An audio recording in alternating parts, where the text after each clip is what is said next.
Okay, shalom, brothers.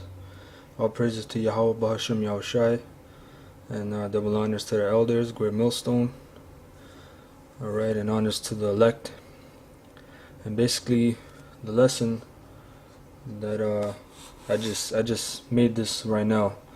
You know, I ran across this article on the site called Whitewatch, which I usually regularly go on, and it's called Blackface Black Peter, popular among Dutch at Christmas. Alright, and basically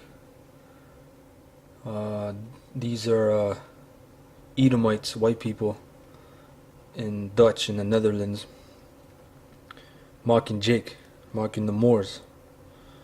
You know, every year at Christmas they have they dress up like Moors. You know, they paint themselves black, put red lipstick on, you know, put on wigs with afros. Alright, I'm gonna read the article, and you can go on this for yourself. It's on Whitewatch. Just type in Google Whitewatch.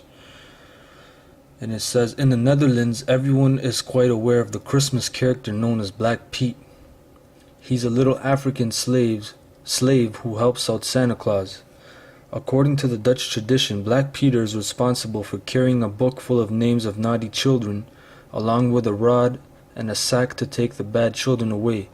He also scatters candy for children. Since the character's creation in the 1840s, the Dutch have defended it. They even dress up publicly in blackface and claim that Black Peter is only dark from coming down the chimney, but he doesn't wash clean. Now that's some straight bullshit, man. Because why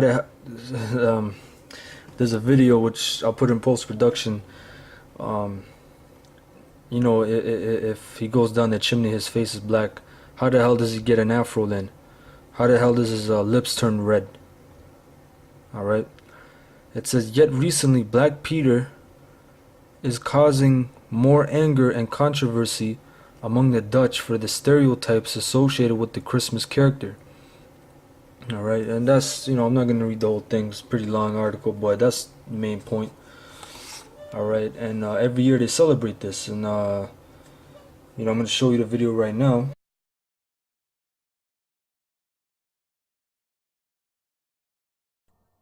I'm here on the light supply for the culmination of the Sinterklaas parade, and I am told that as an American, this is something I have got to see.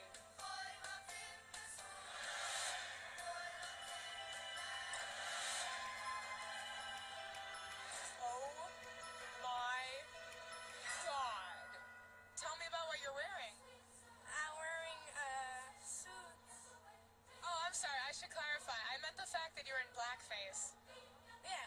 So you guys have opted in terms of makeup for sort of the like ninja midnight black look. That's because we're more active going to the chimney. We do that more often. Right, because that's the legend, right? It's the reason Yeah. why. Some people think Not, that they're not racist. Honestly, I loved all you guys in Barbershop. That was a really good movie. Normally we do the butter and the sugar only, Yeah. but today for the Americans we got chocolate sauce on top of it. Oh, chocolate sauce. Yes, of course. Wow, y'all are just putting brown stuff on everything, huh? I'm just saying, it's like the Million Man March out here, but like in a bad way. You know, I mean, there's so many bad what things. I mean, look No, at the Bush. children like it. But is Bush still in presidency? I know, You know, that's craziness. I know. We live in a crazy Wait, world. maybe if a bunch of people in blackface marched on the White House, We could change something. you want to come with me to America and I do that? would love that. So what was it like today, Beige Zwarte Piet? Being a what? Beige Zwarte Piet? Oh, you're actually... Well, that was about to happen at some point. See, yeah, they're definitely not black. Yeah, so you brothers seen the video. Alright.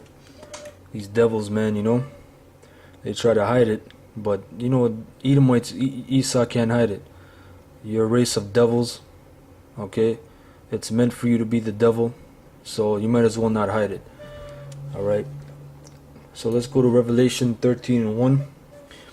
Alright, it says, and I stood upon the sand of the sea, and saw a beast rise up out of the sea, having 7 heads and 10 horns, and upon his horns 10 crowns, and upon his heads the names of blasphemy, which is NATO and the EU basically. And the beast which I saw was like unto a leopard, and his feet were as the feet of a bear, and his mouth as the mouth of a lion. And the dragon gave him his power and his seat and great authority.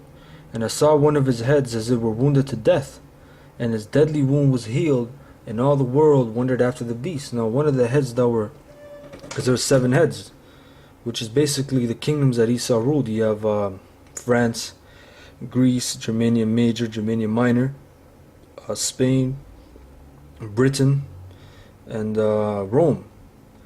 And basically the head that was, wounded was Rome, the Roman Empire. Because in 197 AD, you had a man named Septimius Severus, and he wounded that head. Basically, he wounded all 7 and he took over that empire.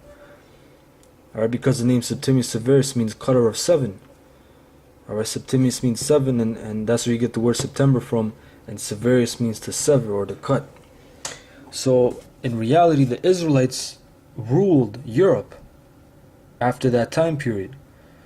And this is the reason why you have these kind of festivals where the Dutch celebrate slavery and they mock Israel, because we actually ruled those lands. Okay, let's go to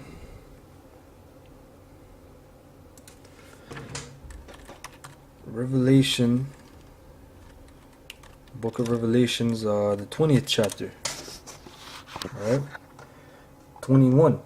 And it says, And I saw an angel come from heaven, having the key of the bottomless pit and a great chain in his hand. Alright, the bottomless pit represents Europe.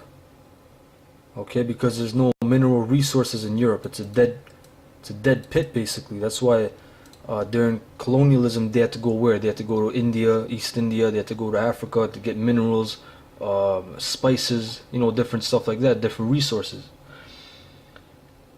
And he laid hold on the dragon, that old serpent.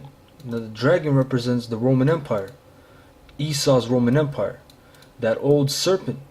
Alright, because that spirit of the serpent in the garden is the same spirit Esau has. That's why it says that old serpent, which is the devil, right? Which means deceiver. That's why we call you white people the deceivers, because you lie. And Satan, which means adversary, enemy, and bound him 1,000 years. Alright, that started from 197, but really it started from 325 AD from Constantine. Alright, the Nicene Council, and cast him into the bottomless pit. That's when the white man, he went up in the caves.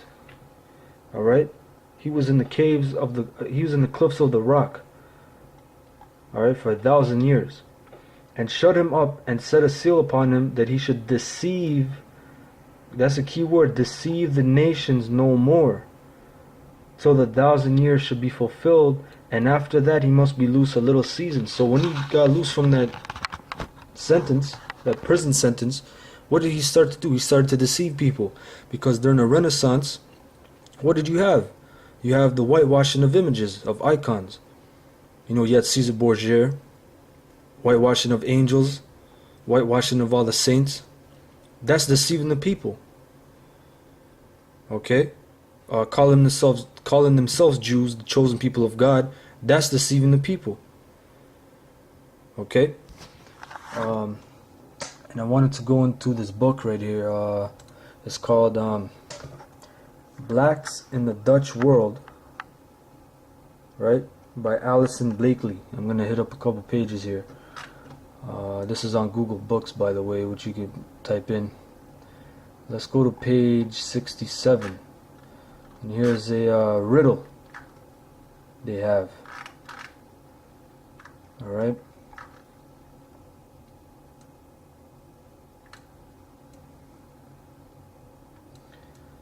Here's a riddle they have down here. 10 little niggers on an on-track road. One fell and broke a leg. Then there were just 9, etc. This jingle, still sung by teachers and pupils in the Netherlands today, is generally thought of as a cute, harmless counting exercise. It is an offspring of the 1860s American minstrel show ditty, 10 Little Injuns, and its British descendants, 10 Little Nigger Boys. Alright? That's what they sing in school, This is an image here. A 19th century joke. All right, this was a joke. This is a amusement that they put up in the 19th century. Okay, but like the elders say, man, you go up in the history. For example, you go to Nature Knows No Color Line. This wasn't no damn joke, man. Jake was popping white woman, man. You know, Esau gets mad as hell, man, when the truth comes out. That's why they have to make these lies, these, you know, pointless things, basically. You know, I don't know how to really put it, because it's really pointless. You know, it's a joke, but it's not funny, because, you know, it's not true, first of all. You know, because Jake was popping the hell out of white woman, man. It tells you in the book, The Golden Age of the Moors, that the Moors took taxes from the Arabs, and one of the taxes that they took was a commodity. White women with blonde hair and blue eyes by the thousands every year, man. Alright? That's one of the taxes that they took. And they popped the hell out of them, man. So how the hell is this a joke, man? Alright? Let's go to page hey, and by the way, some pages they won't let me go in here, but I have the actual book right here, and I'll go into the pages right here. I'm gonna go to page 142. Because some pages the devil won't allow you to go in here, man. This is page 142. And as you see right here, it says examples of stereotyping from postcards, children's books, and popular literature in the Netherlands, France, and Belgium. Alright.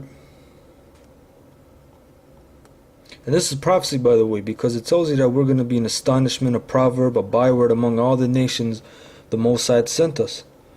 You know, we shall be an astonishment, man. Alright. Let's go to page 167. It says, trademarks for Belgian polishes around 1930. Negrophilia Foundation